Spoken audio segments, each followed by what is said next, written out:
Melasma pigmentation, the problem that actually affects nearly 40% of people from the Indian subcontinent. और जब मैं बात करती हूँ Indian subcontinent की, I'm talking India, Pakistan, Bangladesh, Nepal, all of us included. We suffer from pigmentation in so many different ways. And I have been giving you routines to treat this for over a year, but I'm not a doctor. And here is the 2.0 part of my channel that I've been talking about, been wanting to do. We're going into derm-approved series, derm-approved ingredients, derm-approved routines. And today's routine, and today we're going to talk about how do you treat pigmentation with OTC ingredients. What are the concentrations? How should you do it? What should you avoid? And also my routine as usual. Today I'm partnering with Azelaic, the skincare company that is transforming the way we treat our skin, a science-backed skincare brand that brings prescription to your doorstep. And with the support of Azelaic, I have the privilege of having with me Dr. Summer, who is going to bust all of the myths and talk us through the facts. So keep watching and let's get started.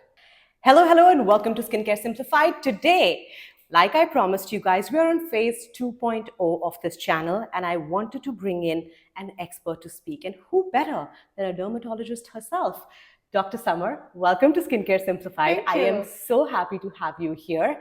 And guys, today we're going to talk about the one topic which I think affects 70% of my users, because that is all I see in the comment section: pigmentation.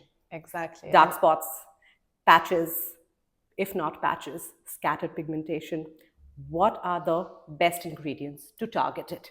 And today, guys, I'm not going to talk about it. I'm not going to tell you my routine, because we actually have a doctor who can tell us her routine. And we're also going to go into talking about ingredients that you can and you should get from a dermatologist. What are your top 5?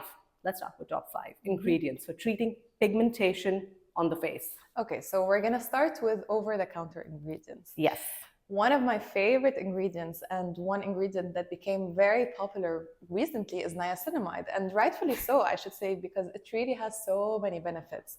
So when it comes to pigmentation, basically niacinamide will inhibit the transfer of melanosomes, which are sort of organelles that contain melanin, which is the pigment in the skin. So it will inhibit the transfer of melanosomes from the melanocytes, which are the cells that produce pigment, to keratinocytes, which are the skin cells. So that's how it works on pigmentation.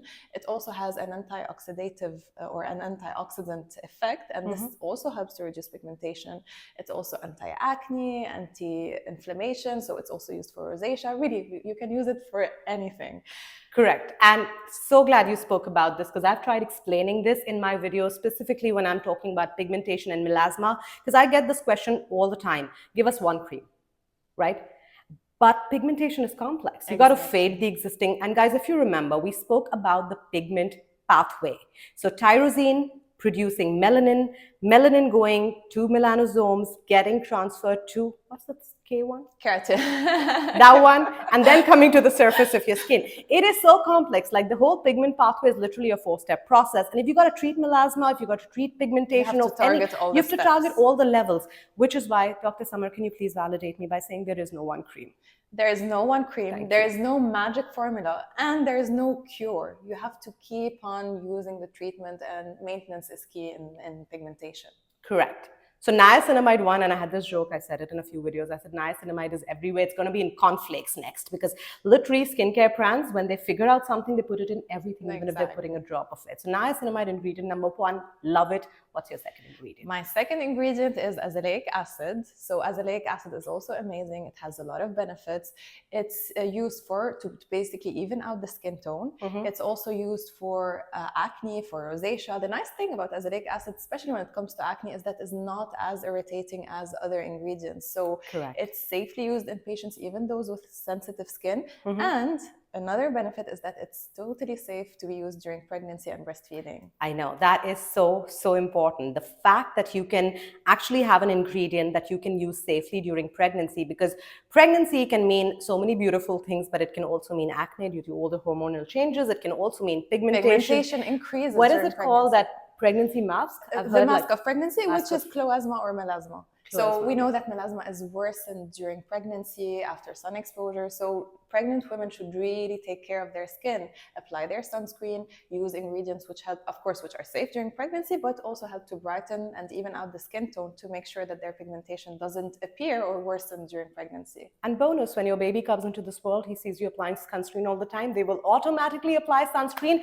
and we will just have less pigmentation in the world. Okay, so azelaic acid, fabulous ingredient. And you're right, it does so many things. What would be your number 3 ingredient?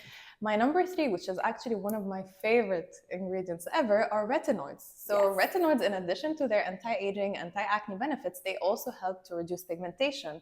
Why? Because they reduce tyrosinase expression. They also increase, the turnover of the cells, and this will help the pigmentation resolve faster. And they also inhibit the transfer of melanosomes from... Oh, they do that? They do that. I never said that before. I never said that before. Okay, now we know they also do the transfer of melanosomes too.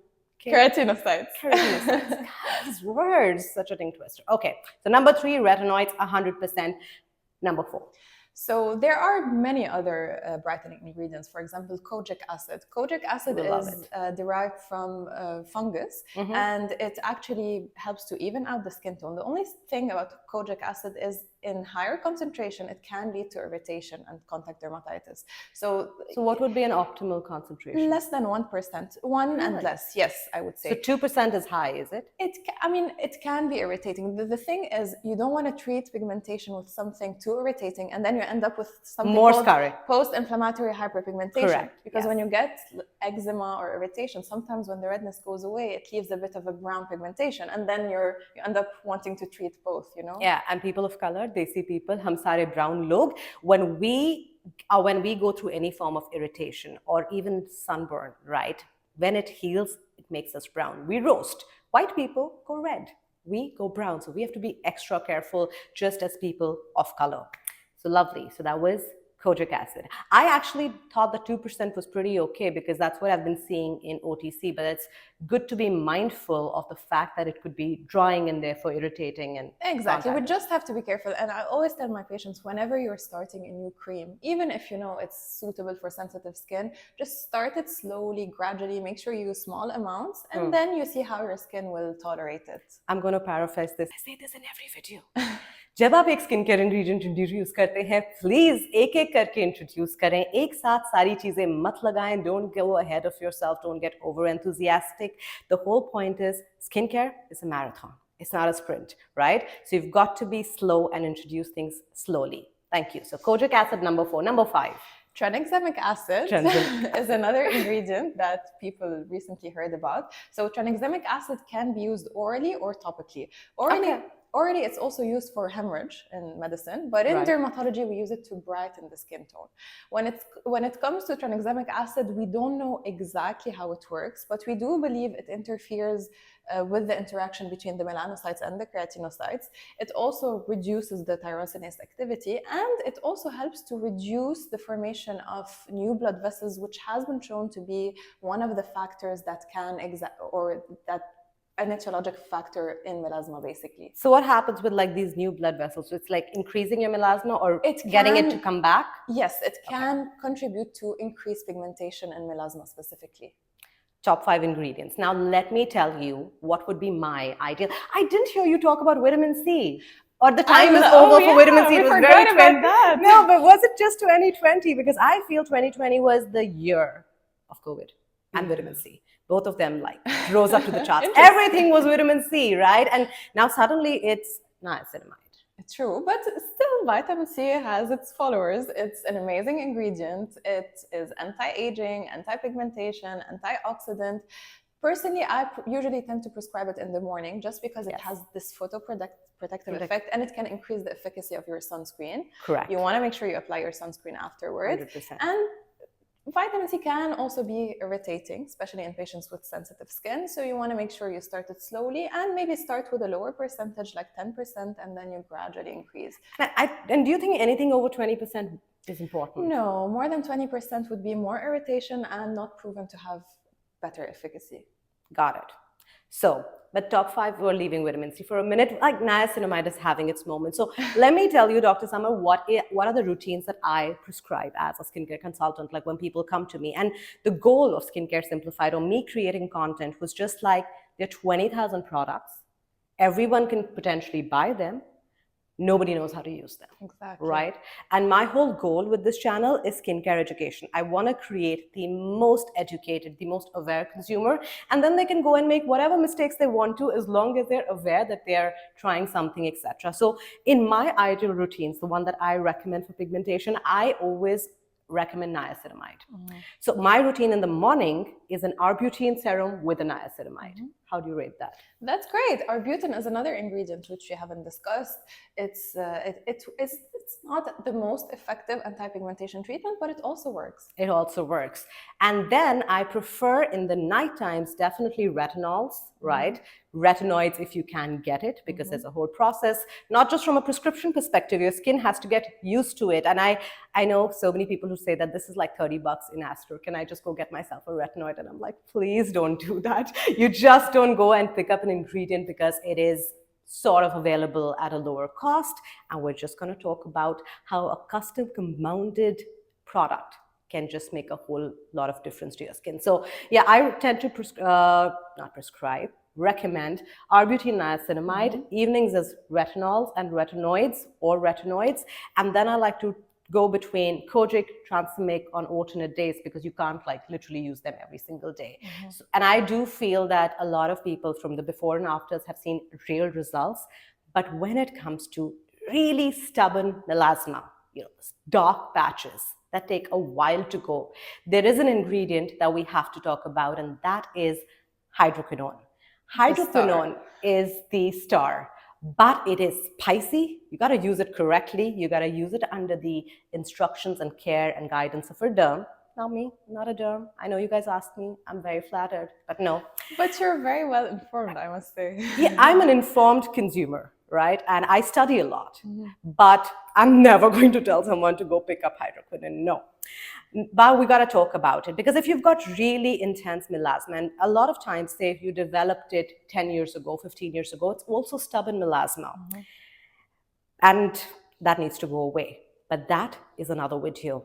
Today's video was all about the OTC ingredients that you can use to treat your hyperpigmentation. Next video is about melasma. One thing before we end, the most important ingredient or product, sunscreen. Even How if do you we use miss the it? best ingredients in the world, if you're not applying your sunscreen and protecting yourself from the sun, it's not going to work. Yeah, so sunscreen every day, even in the winter, even on cloudy days, even if you're inside but sitting next to a window and the UV rays can reach your skin, so you have to apply your sunscreen. How did we forget that? Thank you for And saving me. I would have gotten roasted. Apply and reapply. And I think I always get this question, and let's answer it, that if you're indoors, do we need it? If the shades are closed, no. I mean, the studies have shown that the light that is emitted by your phone, your computer, is not that high enough of an energy to increase pigmentation, but you never know. Of course, we need more studies. But for now, I mean, already patients feel like overwhelmed with the treatment. I don't tell them to apply their sunscreen at night or if the shades are closed. Yeah. Not at night, but during the day. Definitely. And I always say, like, I don't know how many windows you have in your home, how many times you go out to get your Amazon delivery. I don't know. So apply, reapply, just be safe. We are going to tackle pigmentation, and we're going to tackle treating melasma with hydroquinone, a derm-approved opinion, a derm-approved ingredient. And we're going to do that in the next video. So if you haven't hit subscribe, do it right now. And I'll see you in the next one. Till then, take great care of yourself. Thank you for watching. Bye. Bye.